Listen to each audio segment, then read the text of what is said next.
शं वरुणः शन्नो भवत्वर्यमा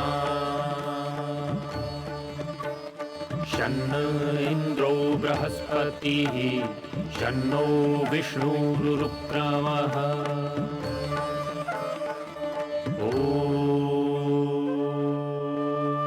शांति शांति शांति।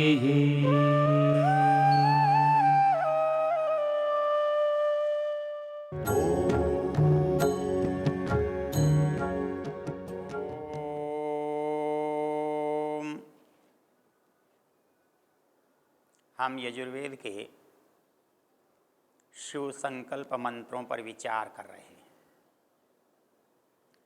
वेद हमारे लिए मार्गदर्शक है।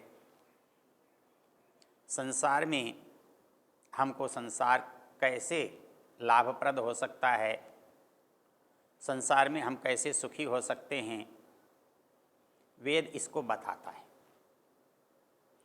तो मन के बारे में भी वेद बताए, ये स्वाभाविक है कि इस सारे संसार का उपयोग, उपभोग, लाभ हम मन से उठाते हैं। इसलिए मन पर इतने विस्तार से वेद में चर्चा मिलती है। वहाँ इस मन के लिए जो कहा गया है वो शिव संकल्प सूक्तों के अतिरिक्त भी बहुत सारे मंत्र हैं, लेकिन यहाँ लगातार एक ही विषय पर कहा गया है।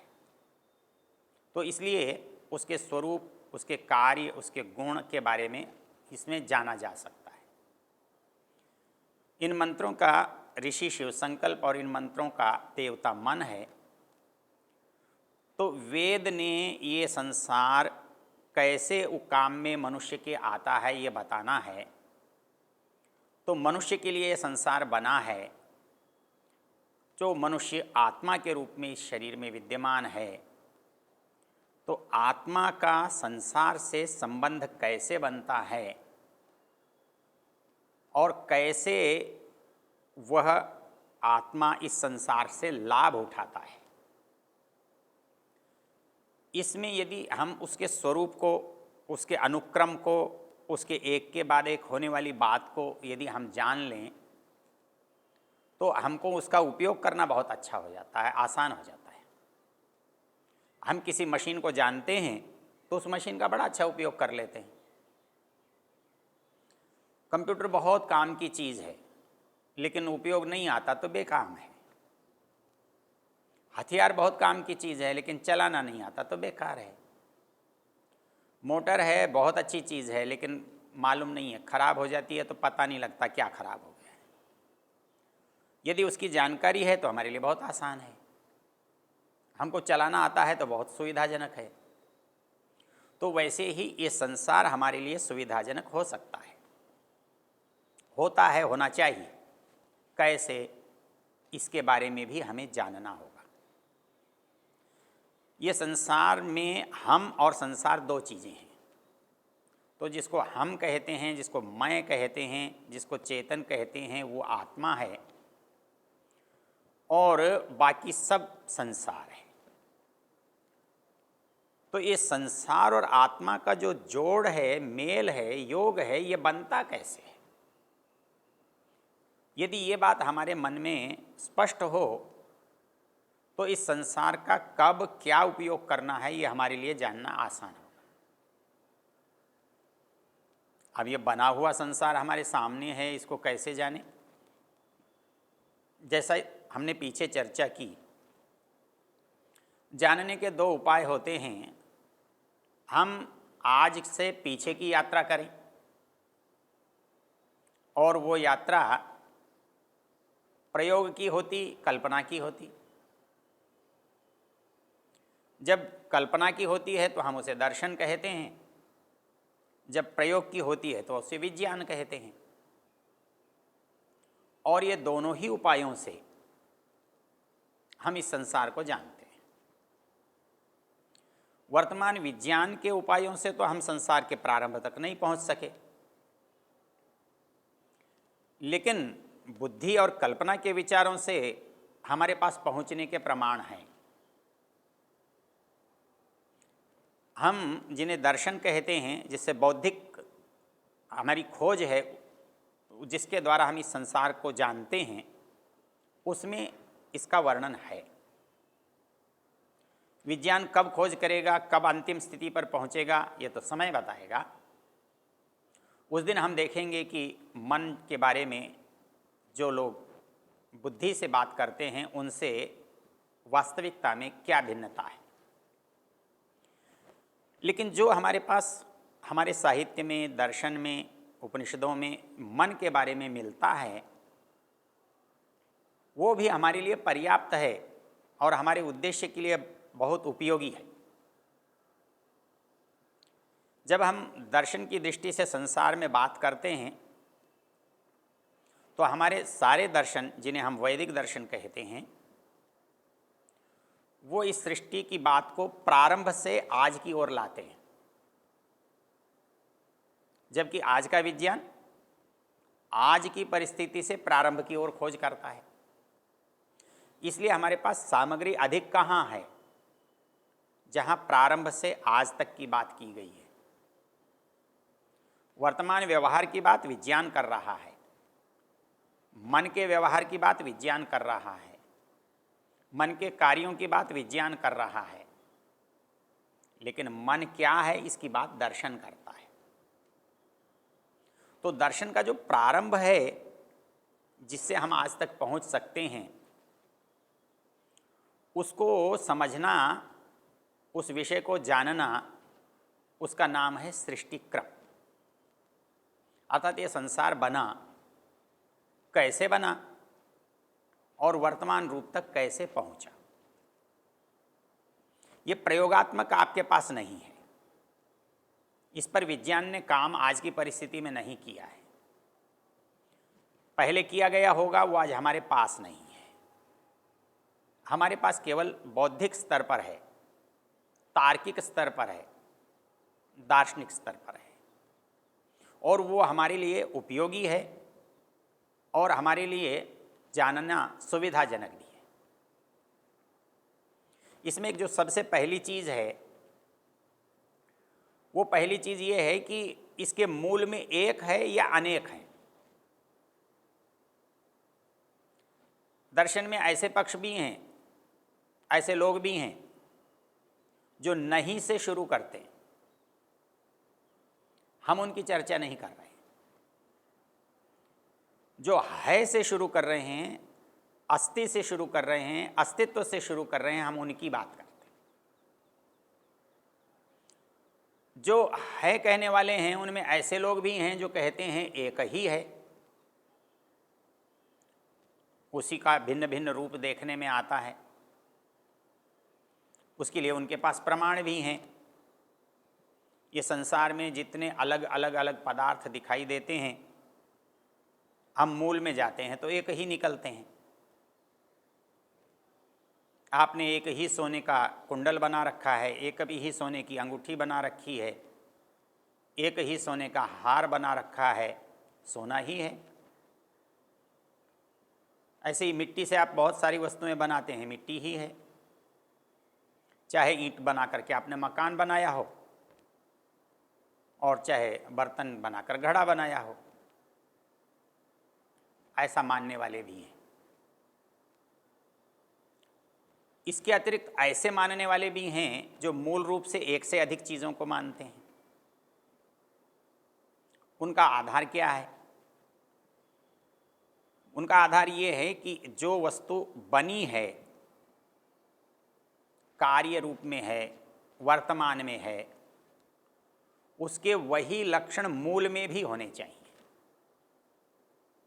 यदि घड़ा मिट्टी से बना है तो मिट्टीपना घड़े से कभी दूर नहीं होता।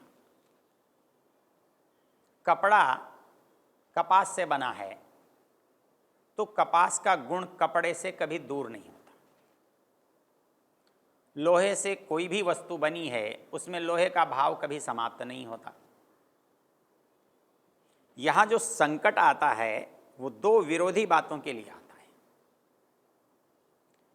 क्योंकि आत्मा जो चेतन है वो अभौतिक है और संसार भौतिक है। इसकी सृष्टि उत्पत्ति के क्रम में हम विस्तार से चर्चा कर चुके हैं, इसलिए उस विस्तार में हम नहीं जाएंगे। यह केवल ये समझने की बात है कि दो चीज़ क्यों हैं, क्योंकि इनके मौलिक जो गुण हैं, मूल कारण हैं, वो भिन्न भिन्न हैं। यदि आत्मा चेतन है और संसार जड़ है, तो दोनों का कारण यदि एक है तो जड़ को चेतन हो जाना चाहिए और चेतन को साकार हो जाना चाहिए। जो आत्मा निराकार है इस सृष्टि के साथ साकार हो जाना चाहिए, और जो संसार जड़ है वो आत्मा के साथ चेतन हो जाना चाहिए, लेकिन ऐसा नहीं है। इसलिए दो पदार्थ अलग मानने पड़ते हैं। एक को आप चेतन आत्मा कहते हैं, एक को आप जड़ संसार या प्रकृति कहते हैं। एक और प्रश्न उत्पन्न होता है, क्या दो को मानने से काम चल जाएगा? हम देखते हैं दो पदार्थ बहुत स्थानों पर है लेकिन काम नहीं होता। जैसे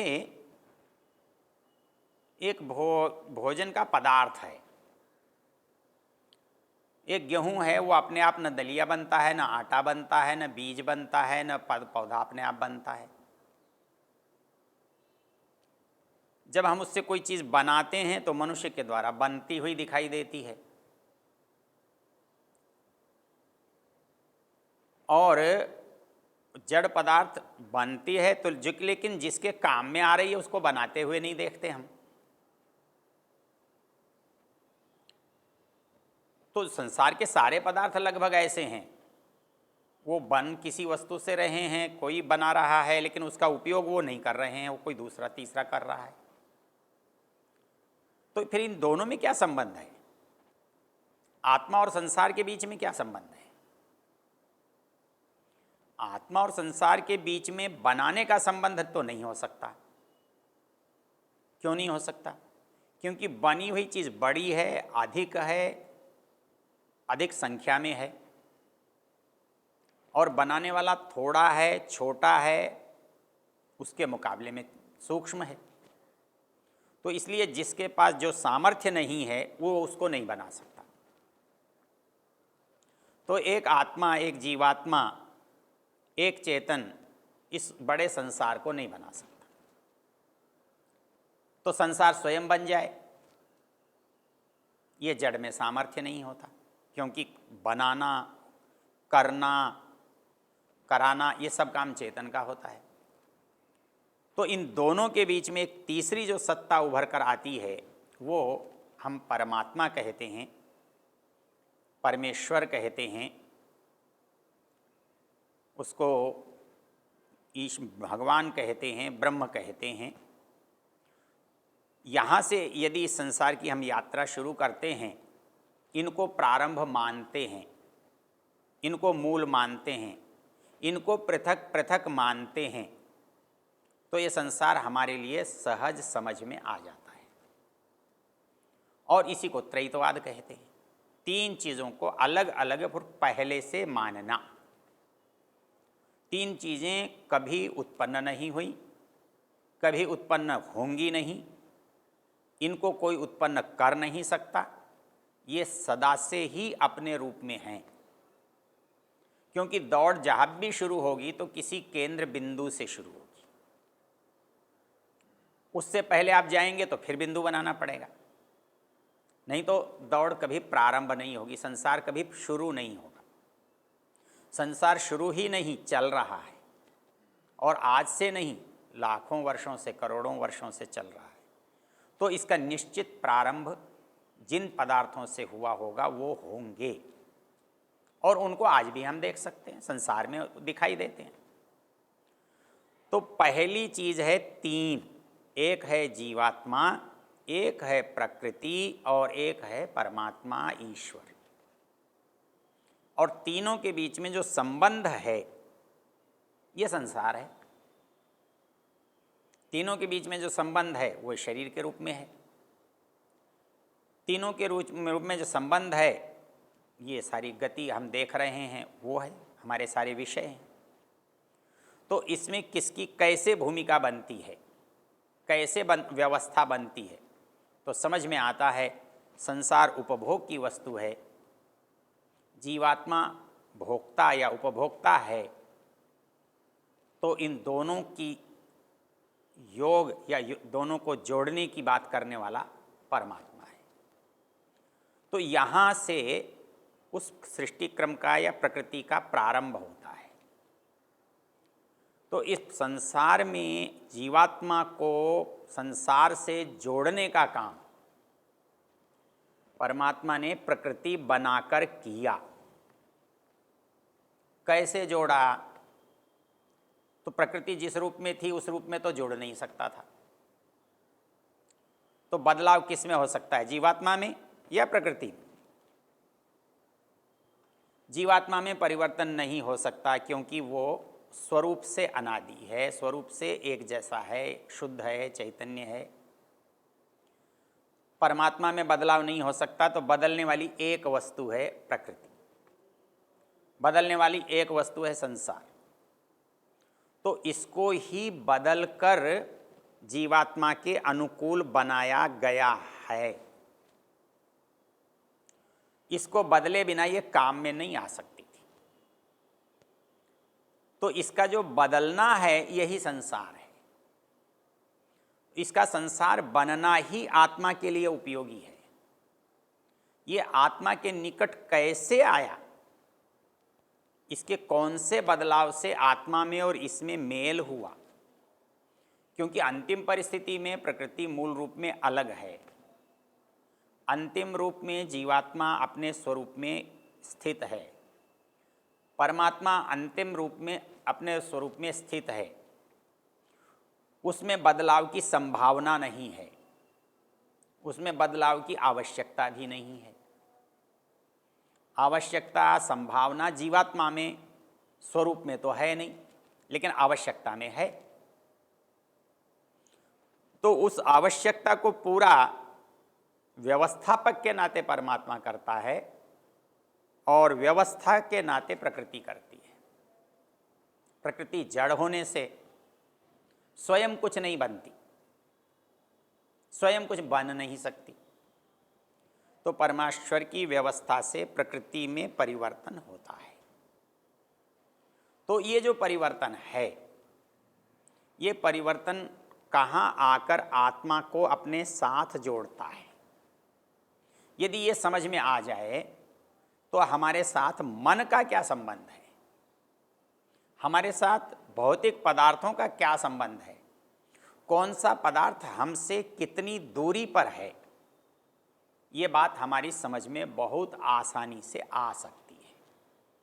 इस दृष्टि से थोड़ा सा विचार हम इस पर करेंगे तो ये बात भी मन के समझने के लिए उपयोगी होगी।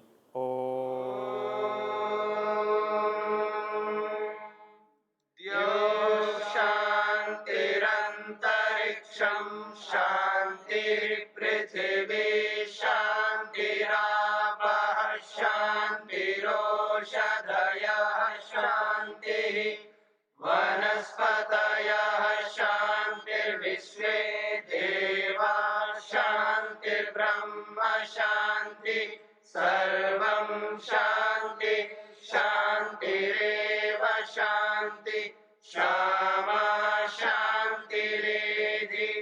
ओम शांति शांति शांति।